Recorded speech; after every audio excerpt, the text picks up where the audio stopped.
I think it's equal parts love affair and ordeal.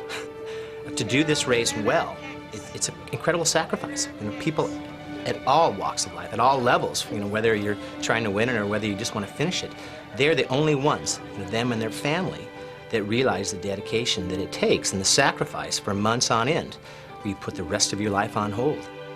In the 80s, Scott Tinley won the Ironman twice. This is a 20th. Maybe Scott Tinley liked being a kid again every year in the Ironman. For him, for us, there always comes a time, though, when you have to face the clock.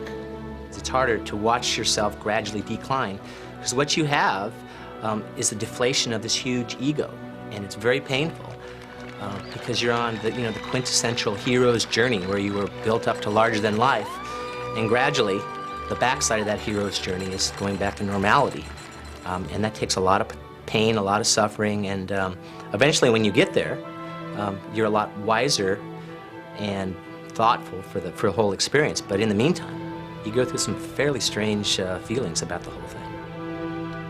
For years, Tinley has been out there with the others. Arnold Palmer on a public course. He has lived with this race, grown older with it, and made it better. Scott Tinley's last doesn't look like it's coming easily. One last lesson from the Ironman.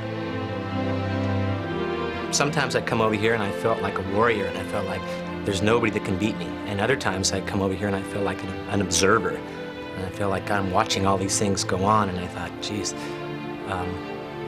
how am I going to put myself in the game, in the race?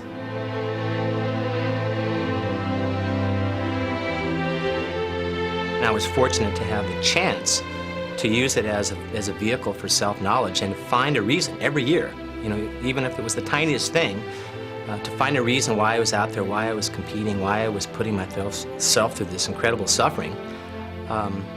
And I feel very blessed to have had that chance.